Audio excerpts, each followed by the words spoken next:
안녕하세요. 슬기로운 베트남 생활 블루에버입니다. 베트남에 왔다면 무엇을 가장 조심해야 할까요? 최악의 대기오염, 외국인 전용 10배 바가지 등 베트남에서 악명 높은 것들이 여러 가지가 있지만 이를 한번 겪는다고 해서 인생이 흔들릴 만큼 금전적인 손해를 끼치거나 나락으로 떨어지진 않는데요. 저는 베트남에서 가장 조심해야 하는 것은 뭐니 해도 현지 여자라고 생각합니다. 모든 게 생소한 외국이라 워낙 변수가 많아 정말 예기치 않은 상황이 많이 펼쳐지는데요.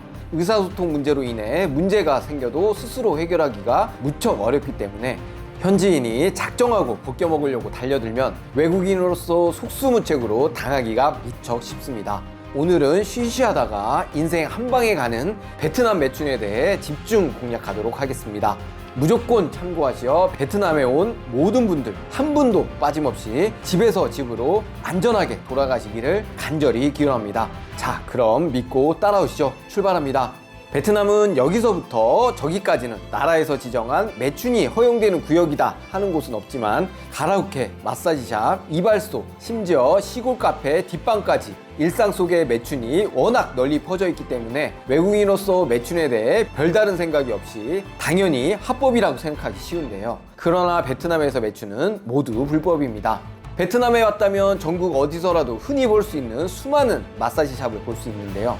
거리에서 그 더운데도 불구하고 진한 화장과 아슬아슬한 짧은 치마에 가슴골이 훤히 드러나 보이는 차림으로 거리에 있는 행인들에게 호객행위를 하는 여성들을 많이 볼 수 있습니다. 뭔가 태폐적인 느낌이 온다면 10중 8구 추가 금액을 내면 마사지 외에 성매매나 송가입으로 유사성행위를 한다고 보시면 됩니다. 베트남은 각 도시의 분위기에 따라 매춘의 형태와 방법도 다 다른데요. 하노이는 공안들이 워낙 많기 때문에 거리에서 대놓고 남성을 유혹하는 매춘보다는 클럽, 가라오케 2차, 이발소, 로컬 카페 등 가게에 상주하며 성을 파는 여성들이 많이 있습니다. 하노이보다는 훨씬 개방적인 분위기인 호치민은 하노이 형태 매춘은 당연하고 더 나아가 거리에 대놓고 내외국인을 가릴 것 없이 매춘 호객을 하는 것을 흔히 볼 수 있습니다. 나짱과 같은 관광도시는 특이하게도 성매매 여성들이 오토바이를 직접 타고 손님을 찾아 돌다가 느낌이 온다면 바로 남성들에게 접근하여 호객 행위를 하는 것처럼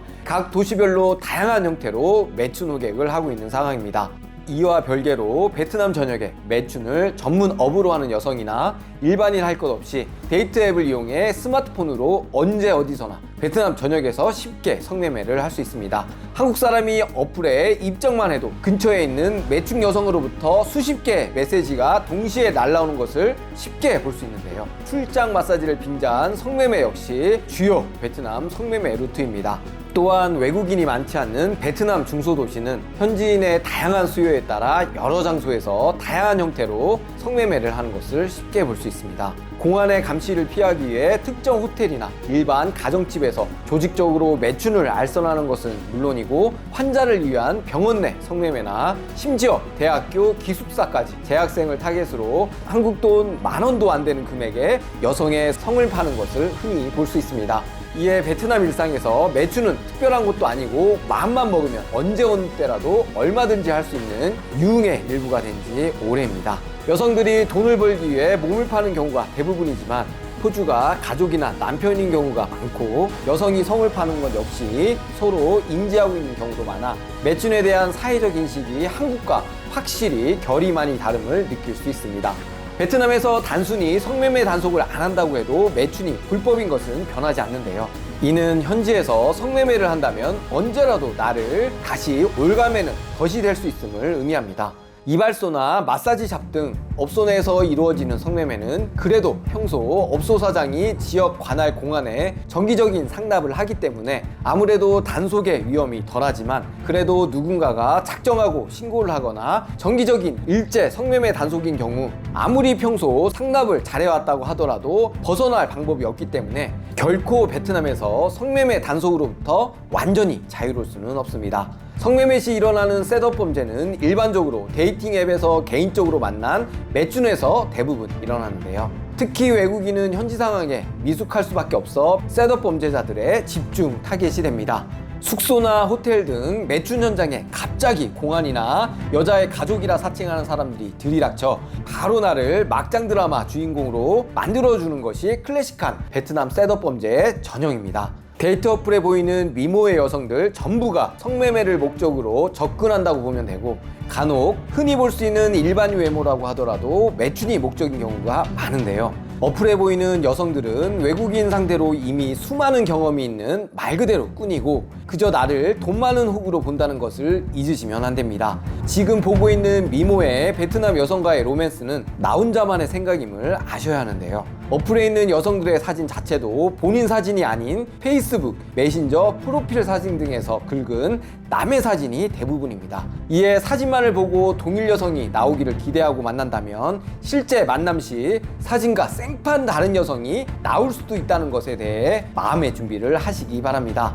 여성한테 얼굴이 왜 이렇게 다르냐고 따지면 포토샵이다, 화장을 안 해서 그렇다 등등 대도 안 되는 갖가지 핑계로 안 가고 버티는데요. 이에 남성은 그동안 투자한 시간도 아깝고 시간이 이미 늦어 다른 여성을 부르기도 애매해 울며 겨자 먹기 식으로 사진과 다른 지금 온 이 여성을 그냥 안 보내는 경우가 대부분입니다. 다 끝나고 화대를 지불하고 나면 이제부터 본격적으로 돈 요구가 들어가는데요.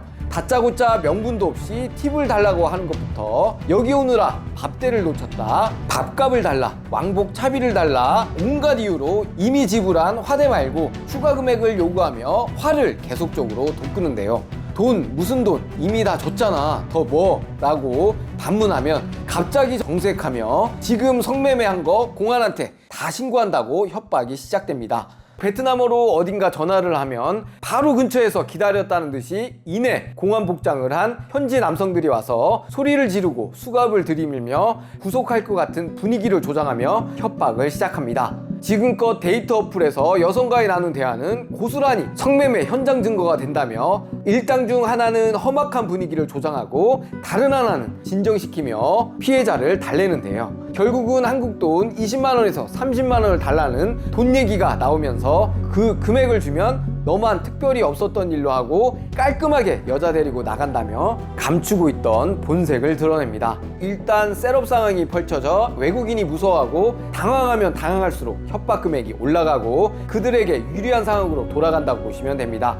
공안을 빙자한 셋업 범죄인 경우 공안을 사칭한 현지인들이 들어올 수도 있고 실제 공안들이 올 수도 있는데요. 뭐 어찌됐던 단속이 목적이 아니라 지금 성매매를 구실 삼아 호구의 삥을 뜯어 한탕 크게 챙겨보겠다고 온 것이 그들의 목적입니다.